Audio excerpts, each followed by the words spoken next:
Catching up with a Lion legend here at football practice, Cody Gross joins us.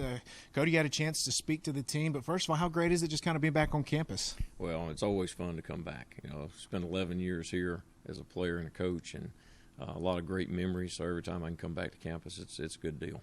You had an opportunity to get up in front of the team. Summarize a little bit about what the message was about. Well, it's really just about being a good teammate. Got to share some stories about a couple of my teammates, and really talked about three of them. One was a scout team guy, and a couple others that were backups their whole career that stayed the course and were good teammates and wound up getting started in national championship games. So just really focusing on the team. Speaking of teammates, championships, the 1993 championship reunion coming up, 30 years since you guys won that first one. What is special about that number one championship one?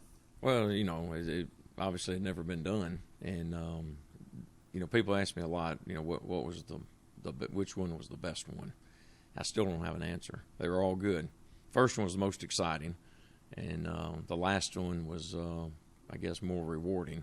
But man, just the excitement, the way the town was caught up in it, unbelievable. We didn't really know what we were going through at the time, but as you look back on it, it was definitely special. So we talk about the 93 team. You and I got to do an interview a few years ago where we broke it down, and you went down through that final drive, play by play. We can't do that now, but what's your favorite play on that final drive that won that ultimate championship? Obviously, the touchdown. That did it. Just a little quarterback sneak, but it's pretty cool. We ran a trap and then a load option and then spiked it and then a play action pass with 24 seconds left that shouldn't work, but because we ran the ball all the time, it did. But just everybody doing their job, and that's what it was. 30-year reunion coming up. How excited are you to just get to see everybody? That's going to be a lot of fun. It's going to be a lot of fun. You see some pictures occasionally of guys on social media or whatever, and you run into some guys. A lot of them are coaches, so I do see them.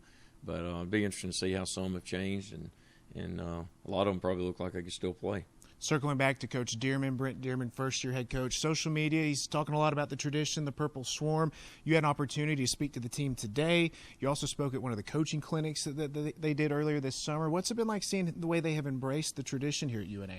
I think it's special. I mean, he's doing it right. There's no doubt about it. He wants us to be involved. He came and talked to me for probably 3 hours, maybe the week after he was hired.